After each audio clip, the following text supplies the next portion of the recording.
ప్లాంట్లు పెట్టాల్సిన అవసరం లేదు. కేసీఆర్ గారు ముందు చూపుతో 4000 మెగావాట్ల యాదాద్రి థర్మల్ పవర్ ప్లాంట్ పెట్టాం, 1200 మెగావాట్ల భద్రాద్రి థర్మల్ పవర్ ప్లాంట్ పెట్టినాం. సోలార్ 4000 మెగావాట్ల సోలార్ సామర్థ్యం. Almost Telangana installed capacity is 23,000 megawatts. ఈరోజు లోడ్ ఎంత ఉన్నది? 14,000 15,000 ఉన్నది. 23,000 మెగావాట్ల సామర్థ్యం తెలంగాణకుంటే 14,000-15,000 మెగావాట్ల లోడ్ లేదు. ఇలా ఎందుకు కరెంట్ కట్ చేస్తున్నారు? అంటే 7,180 మెగావాట్ల థర్మల్ పవర్ రావాల్సిన చోట 3,190 44% థర్మల్ విద్యుత్తు మీరు ఉత్పత్తి చేస్తున్నారు. అంటే దీనికి కారణం ఏంది? బయట కరెంటు కొంటున్నారు. ఇవాళ రోజుకు 80 మిలియన్ యూనిట్ల కరెంటు పవర్ ఎక్స్చేంజ్లో కొంటున్నారు. అంటే నువ్వు ఉత్పత్తి చేసుకునే కరెంటు బంద్ పెట్టి బయట ఎందుకు కొంటున్నారు మీరు? ఈ భారం వినియోగదారులు, ప్రజలు, పారిశ్రామికవేత్తలు ఎందుకు భరించాలి?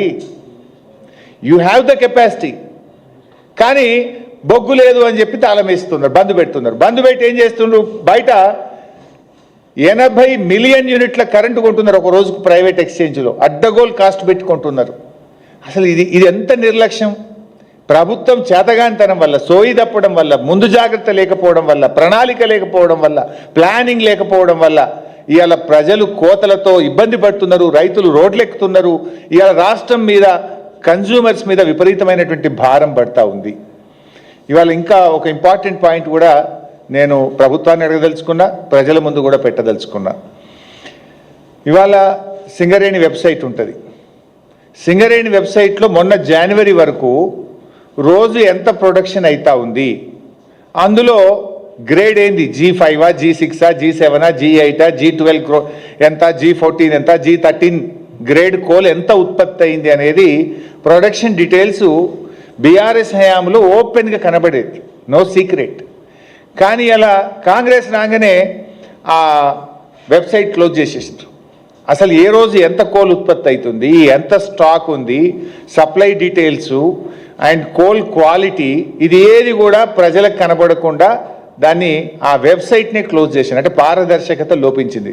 చెప్పుకుండేమో ప్రజాపాలన, చేసేదంతా చీకటి పాలన, పారదర్శకతనే లేదు ఈ ప్రభుత్వంలో. ఇవాళ ఏం జరుగుతుంది? క్వాలిటీ కోల్, మంచి కోల్ నైనీ బ్లాక్లో కానీ సింగరేణిలో వచ్చే మంచి బొగ్గును తమిళనాడుకు, కర్ణాటకకు, ప్రైవేటు ఐరన్ ఓరు స్టీల్ మ్యానుఫ్యాక్చరర్స్కు, ఆంధ్రప్రదేశ్కు, ఇతర రాష్ట్రాలకేమో మంచి బొగ్గు అమ్ముతున్నారు. తెలంగాణకేమో స్క్రాప్ బొగ్గు, పనికిరాని బొగ్గు, మన సింగరేణి మనకు పనికిరాని బొగ్గు పంపుతుంది. రోజుకు 100 రేకులు వస్తే 70 రేకులు రిజెక్ట్ అవుతున్నాయి, 30 రేకులే పాస్ అవుతున్నాయి. ఇలా మంచి క్వాలిటీ బొగ్గు మన సింగరేణి మన తెలంగాణలో ఉంటుంది, మనకు నాణ్యమైన బొగ్గు రాదు. తమిళనాడుకో, స్టీల్ ప్లాంట్లకో, ప్రైవేట్ ఆపరేటర్లకో, కర్ణాటకకో, ఆంధ్రప్రదేశ్కి ఏమో మంచి బొగ్గు పోతుంది, తెలంగాణకు రిజెక్టెడ్ బొగ్గు వస్తున్నది. దానివల్ల ఇవాళ థర్మల్ కేంద్రాల్లో విద్యుత్ ఉత్పత్తి ఆగిపోతున్నది. అసలు ఎంత బొగ్గు ఉత్పత్తి అయింది, ఏ క్వాలిటీ బొగ్గు ఉత్పత్తి అయింది, ఏ రాష్ట్రానికి ఎంత పోతుందని వెబ్సైట్లో కనబడేదాన్ని మూసేసిండ్రు, ప్రజలకు కనబడకుండా చేసిండ్రు. నాకు అర్థం కాక అడుగుతా, మన రాష్ట్ర అవసరాలు పక్కన పెట్టి మన రైతులను చీకట్లో నెడుతూ, మన ప్రజలకు కరెంటు కోతలు పెడుతూ, మన బొగ్గు పక్క రాష్ట్రాలకు బొగ్గుడైంది, తెలంగాణకు బొగ్గు లేకపోవడం ఏంది? అంటే ఇది ప్రభుత్వ వైఫల్యం. ఈ ప్రభుత్వంకు రైతులంటే పట్టదు, రైతులంటే ఒక నిర్లక్ష్యం అనేటువంటిది చాలా స్పష్టంగా ఈరోజు మనకు దీన్ని బట్టి కనబడతా ఉంది.